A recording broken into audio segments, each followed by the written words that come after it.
So welcome students, you are most welcome to allrounder BSS online coaching. तो आज हम जवाहर नवोदय विद्यालय की कोचिंग के बारे में जो है आपका 9th का जो एंट्रेंस एग्जाम होगा उसके अंदर साइंस जो आपका है विज्ञान वाला जो कॉन्सेप्ट उसको स्टार्ट कर रहे हैं। अब उस कॉन्सेप्ट में सबसे पहला जो हमारा चैप्टर है वो है फोर्स एंड प्रेशर। कौन सा चैप्टर है? Force and pressure. बहुत ही अच्छा चैप्टर है और बहुत ही इंटरेस्टिंग चैप्टर है। इस चैप्टर को अगर हम अगर इसकी मैं हिंदी लिखूं, क्योंकि बच्चे हिंदी वाले भी साथ में हैं, तो इसको विज्ञान कहा जाता है साइंस को, एंड फोर्स एंड प्रेशर को कहा जाता है बल एवं दाब।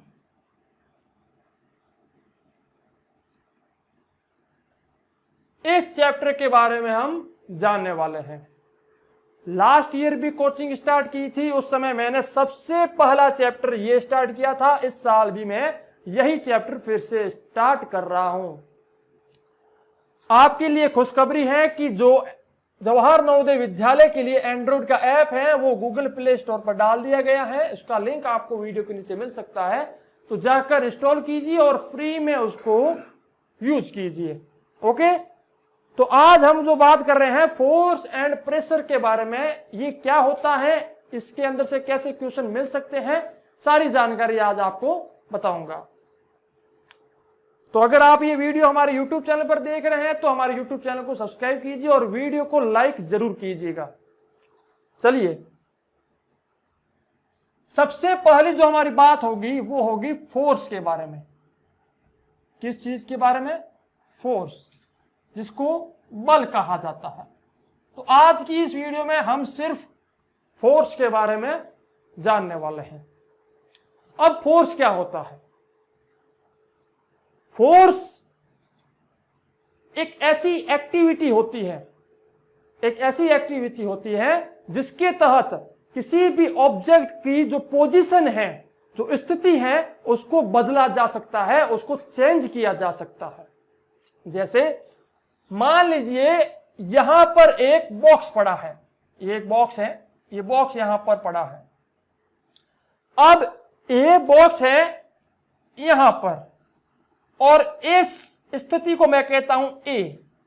अब मैं इस बॉक्स को ए से उठाकर बी पर, यहां पर बी है मान लीजिए, इस बी पर मैं इस बॉक्स को लाना चाहता हूं।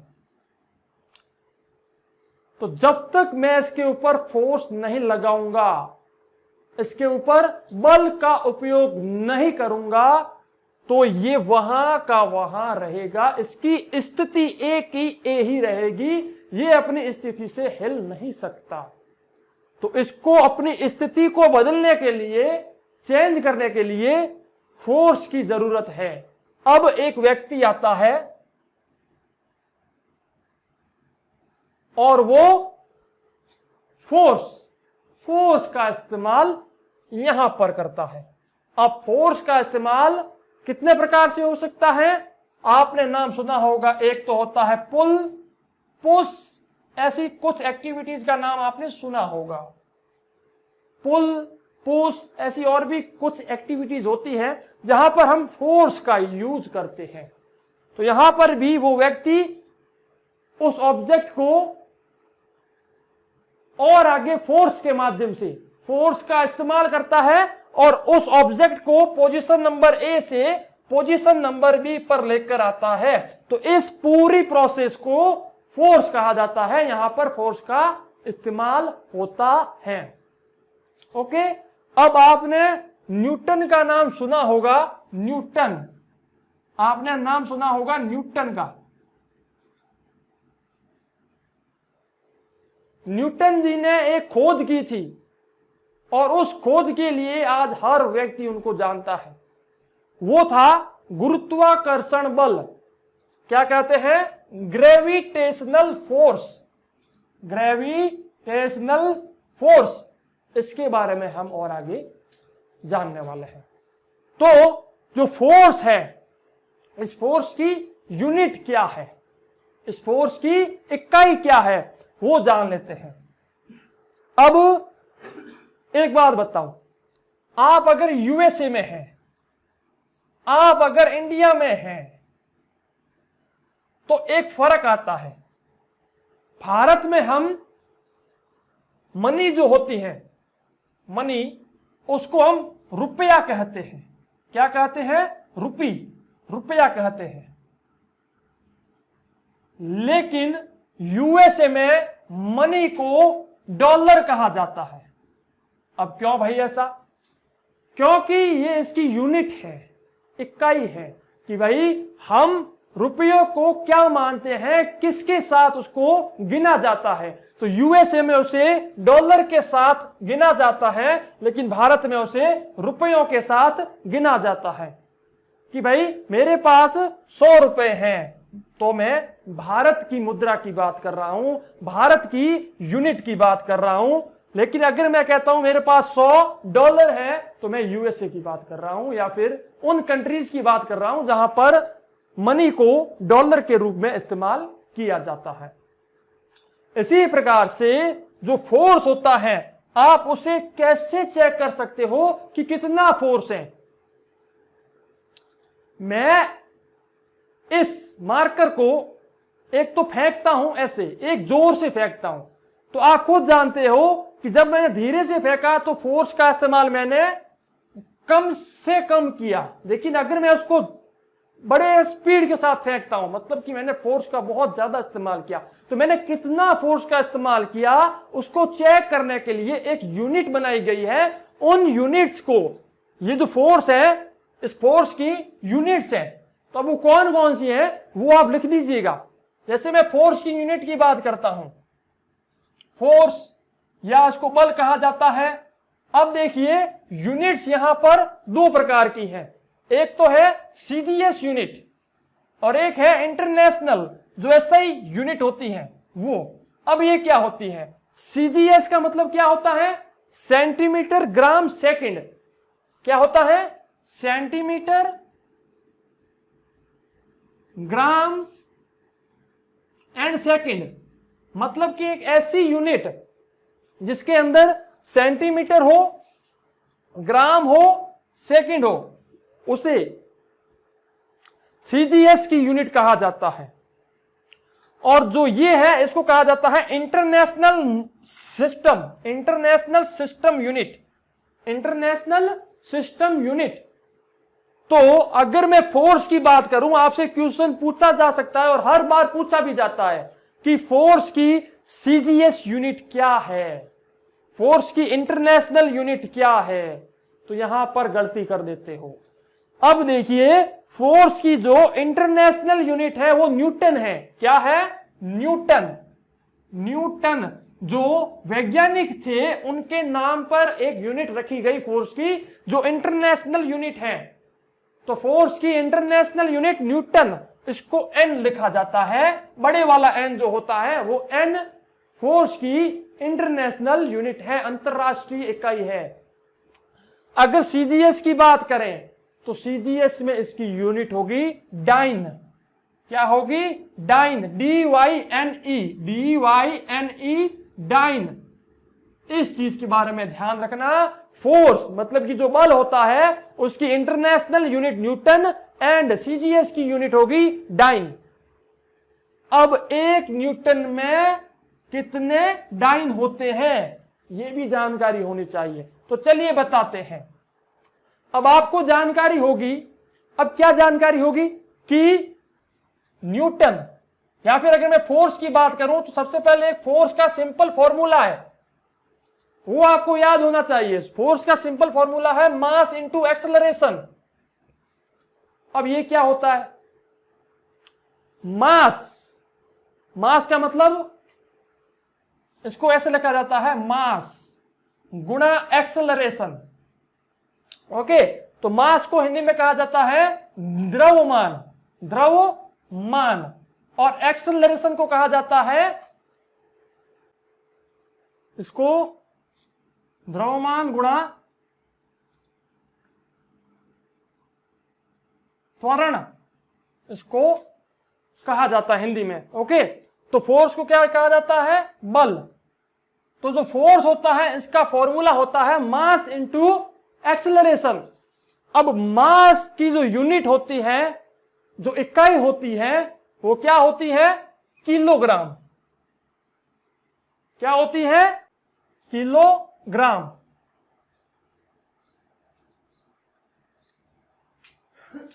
ये हो गया। अब जो मास होता है उसकी जो यूनिट है वो क्या है? किलोग्राम है। लेकिन अब देखिए, मैंने आपको अभी दो चीजें बताई थी कि एक तो होती है एसआई यूनिट, एक सीजीएस यूनिट, एक और यूनिट होती है जिसको कहा जाता है एमकेएस यूनिट, जिसके अंदर मीटर, किलोग्राम और सेकंड होते हैं। तो एसआई यूनिट जो होती है इंटरनेशनल यूनिट, सीजीएस के अंदर सेंटीमीटर, ग्राम, सेकंड, और एक होती है एमकेएस जिसके अंदर मीटर, किलोग्राम, सेकंड होते हैं। ठीक है, तो ये जो किलोग्राम है ये मास की ये वाली यूनिट है। कौन सी? MKS unit. एमकेएस यूनिट है। ओके, फिर हम एक्सेलरेशन की बात करते हैं। एक्सेलरेशन की यूनिट क्या होती है? एक्सेलरेशन की जो होती है वो होती है मीटर पर सेकंड स्क्वायर। मीटर पर सेकंड स्क्वायर एक्सेलरेशन की यूनिट होती है। एक्सेलरेशन की यूनिट होती है। तो अब ये क्यों आई? क्योंकि आपने वेलोसिटी का नाम सुना होगा जिसको वेग कहा जाता है। वेग की जो यूनिट होती है वो होती है मीटर पर सेकंड, और जो एक्सेलरेशन होता है ये होता है वेलोसिटी के अंदर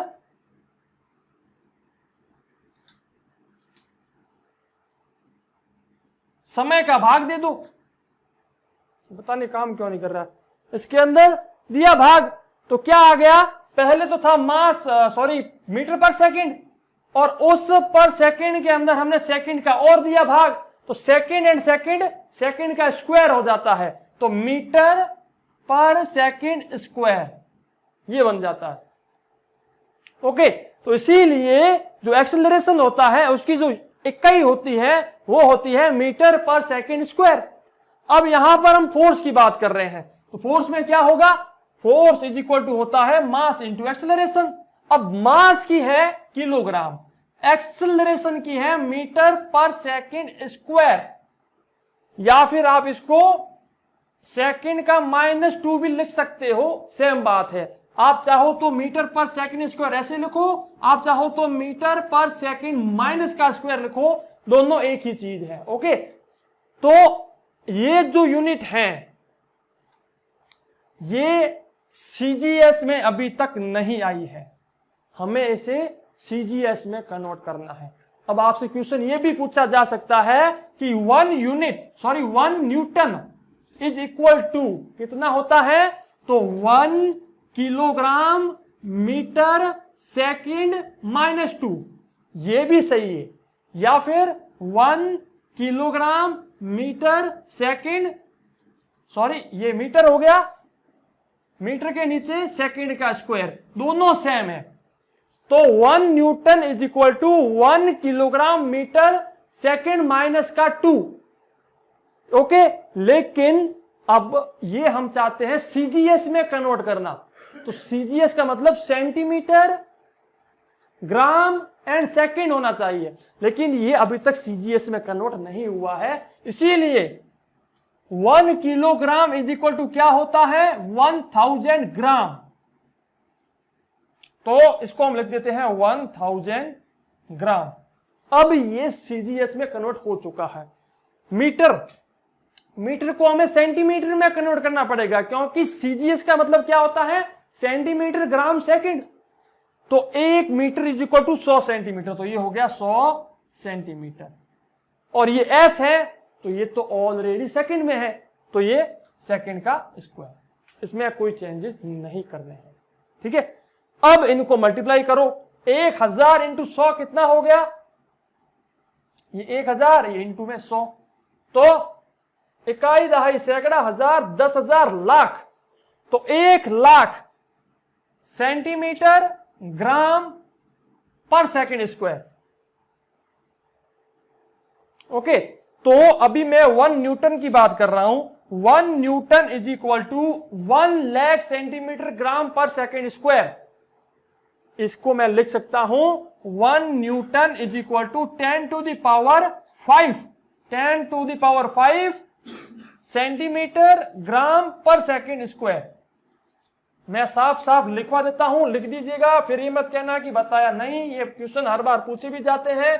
तो 1 newton is equal to 1 kilogram metre पर सेकेंड स्क्वायर, या फिर 1 kilogram metre by second square, या फिर इसको आप लिख सकते हो 100 किलोग्राम सेंटीमीटर सेकेंड स्क्वायर। अब क्यों किया? क्योंकि मैंने मीटर को सेंटीमीटर में चेंज कर दिया। तो क्वेश्चन ऐसे भी पूछे जा सकते हैं, तो ये भी सेम ही है, क्योंकि मैंने मीटर को सेंटीमीटर में चेंज किया है।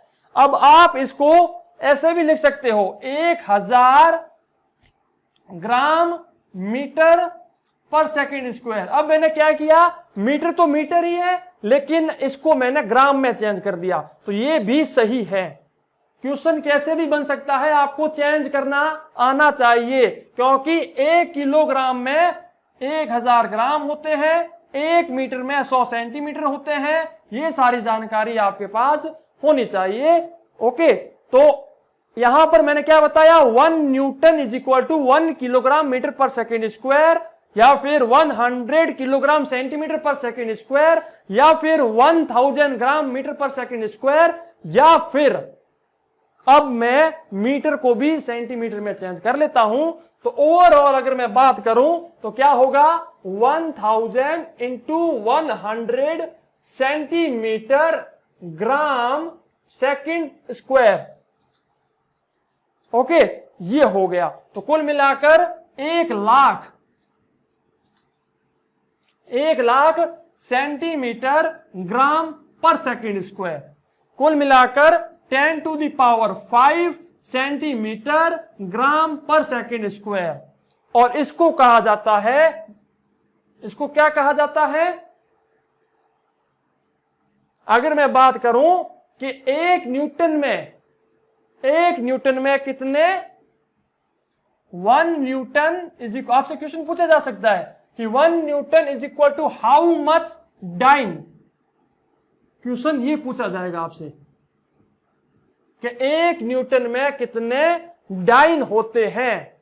तो 1 newton is equal to 10 to the power 5 dyne. Dyne की जो यूनिट है, अगर हम उसको एक्सपेंड करते हैं, खोलते हैं, तो डाइन की यूनिट को खोलते हैं तो क्या आता है, सेंटीमीटर ग्राम पर सेकेंड स्क्वायर। ये होता है 1 डाइन। आपसे पूछा जा सकता है 1 dyne is equal to how much, कितना होता है, तो 1 सेंटीमीटर ग्राम पर second square is equal to 1 dyne. अगर 1 न्यूटन पूछा जाए तो 1 किलोग्राम मीटर पर second square is equal to 1 newton. Okay, and 1 newton is equal to 10 to the power 5 dyne, या फिर 1 dyne is equal to 1 by 10 to the power 5 Newton, या फिर 1 dyne is equal to 10 to the power -5, 10 to the power -5 newton. अब ये क्यों आया, क्योंकि यही चीज है, मैंने इस 5 वाले को ऊपर लिया और जैसे मैं ऊपर लेता हूं तो ये माइनस में हो जाता है, बस इतना चेंजेस होता है। तो 10 to the power -5 newton. Okay, ये हो गया। अब बताइए, अगर आपको कुछ समझ में ना आया हो तो आप मेरे से पूछ सकते हैं। चलिए, तो मैंने आपको क्या बताया, 3 यूनिट होती हैं, SI, MKS, CGS। इसका कोई मतलब अभी यहां पर नहीं है, क्योंकि कोई नहीं पूछता, मोस्टली ये पूछते हैं CGS और ये वाली। अगर मैं फोर्स की बात करूं तो फोर्स में, फोर्स की जो इंटरनेशनल यूनिट होती है वो होती है न्यूटन, लिख दीजिएगा। एंड CGS की यूनिट होती है डाइन। एक जो होता है डाइन, इसकी इकाई होती है सेंटीमीटर ग्राम पर सेकंड स्क्वायर और इसकी होती है किलोग्राम मीटर पर सेकंड स्क्वायर। बस इतना सा आपको याद रखना है, यही मैं समझाने की कोशिश कर रहा हूं। चलिए और आगे बढ़ते हैं। अब फोर्स कितने प्रकार के होते हैं? फोर्स मेनली दो प्रकार के होते हैं। अब वो कौन कौन से हैं? आइए, हम फोर्स की बात कर रहे हैं, बल की बात कर रहे हैं। दो प्रकार के। पहला प्रकार कांटेक्ट फोर्स, दूसरा नॉन कांटेक्ट फोर्स।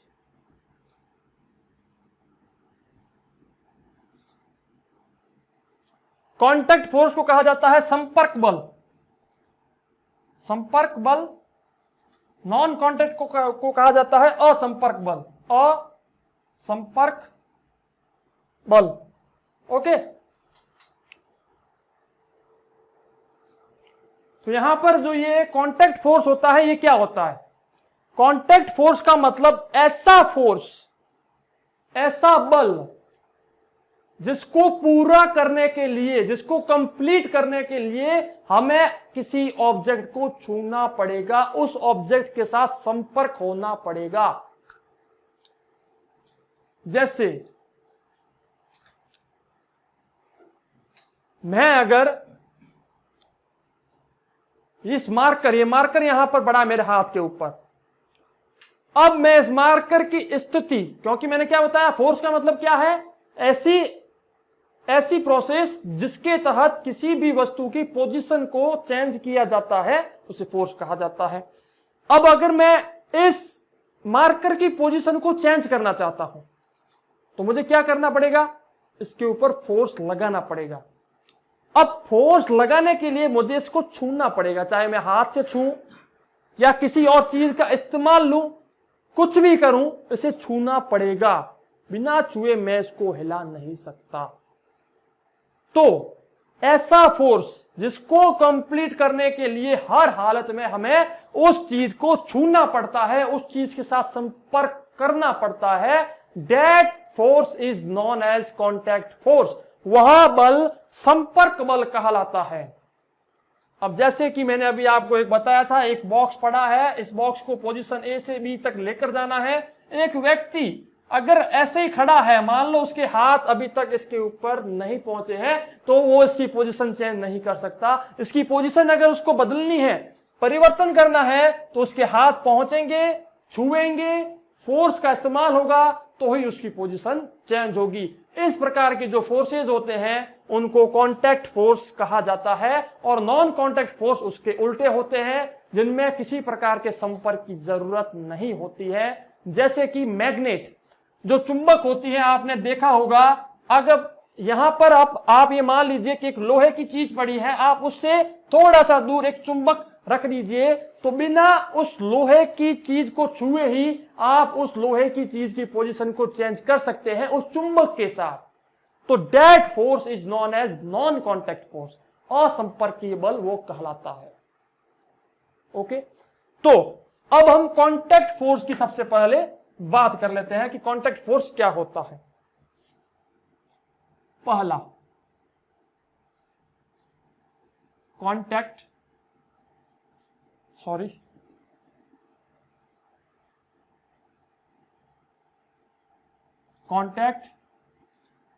फोर्स, संपर्कीय बल या संपर्क बल। ठीक है,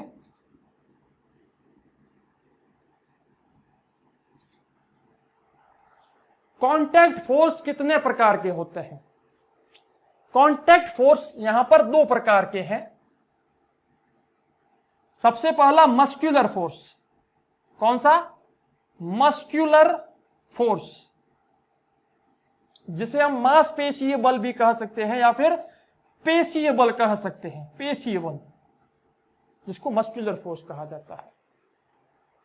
एंड जो दूसरा होता है वो होता है फ्रिक्शनल फोर्स। फ्रिक्शनल फोर्स, जिसको घर्षण बल कहा जाता है। घर्षण, ये दो जो फोर्स होते हैं, इनको कांटेक्ट फोर्स की कैटेगरी में रखा गया है कि ये दोनों कांटेक्ट फोर्स है, लेकिन कांटेक्ट फोर्स के भी दो प्रकार हैं, muscular force and frictional force. अब मस्कुलर फोर्स जो नाम है, इसी से हमें पता चल रहा है कि जिस किसी फोर्स को इस्तेमाल के लिए हमें मसल्स का इस्तेमाल करना पड़ता है, मस्कुलर बॉडी का इस्तेमाल करना पड़ता है, that force is known as muscular force. हमें एक शक्ति का इस्तेमाल करना पड़ता है, मसल्स की शक्ति का इस्तेमाल करना पड़ता है, that force is known as muscular force. And frictional force का मतलब जिस किसी चीज के बीच में फ्रिक्शन के कारण जो फोर्स उत्पन्न हुआ है, जिस फोर्स का यूज हुआ है, उसे फ्रिक्शनल फोर्स कहा जाता है। आप खुद जानते हो कि अगर मैं, आप जो भी हैं, पृथ्वी के ऊपर आराम से घूम रहे हैं, बह रहे हैं, एक इसका कारण है फ्रिक्शन, क्योंकि यहां पर फ्रिक्शनल फोर्स काम कर रहा है। अगर मान लीजिए कोई स्मूथ है, कोई एक ऐसी चीज है जो बिल्कुल स्मूथ है, जैसे कि आपने सुना होगा कि अगर आप जहां पर रहते हो, अगर फर्श के ऊपर वाटर है, अगर पानी पड़ा है, तो आपसे कहा जाता है बेटा पानी में मत जा वरना गिर जाएगा। तो वहां पर क्यों तुम गिरते हो? क्योंकि वहां पर फ्रिक्शनल फोर्स जीरो हो जाता है, वहां पर जो फर्श होता है वो स्मूथ हो जाता है, और फ्रिक्शनल फोर्स के कारण ही आपका कांटेक्ट फर्श के साथ रहता है, आपके और फर्श के बीच में एक फ्रिक्शनल फोर्स उत्पन्न होता है, और उसके कारण आप उस फर्श के ऊपर आसानी से घूम पाते हो। अगर frictional force is equal to 0 या उसके आसपास हो जाए, तो आप उस फर्श के साथ फ्रिक्शनल फोर्स उत्पन्न नहीं कर सकते और आप गिर जाते हो। तो फ्रिक्शनल फोर्स उसी को कहा जाता है जो दो बॉडीज के बीच में होता है, दो ऑब्जेक्ट्स के बीच में होता है, और जो घर्षण जो उनके बीच में होता है उसके कारण उत्पन्न होता है, और उनको सहायता भी मिलती है, और कहीं कहीं इससे लॉस भी होता है। ओके, तो ये मैं आपको बताऊंगा। तो चलिए सबसे पहले तो ये आज का वीडियो मैं यहीं पर पूरा करता हूं। आपको ये वीडियो कैसा लगता है तो वीडियो के नीचे कमेंट सेक्शन में लिखकर जरूर बताइएगा, और वीडियो को लाइक और शेयर जरूर कीजिएगा। मिलते हैं आपसे हमारी नेक्स्ट वीडियो में। जो हमारा एंड्रॉइड ऐप है वो प्ले स्टोर पर आपको मिल जाएगा, जाकर इंस्टॉल कीजिए और उसका इस्तेमाल कीजिए। बहुत ही अच्छा ऐप है जवाहर नवोदय विद्यालय के लिए। धन्यवाद।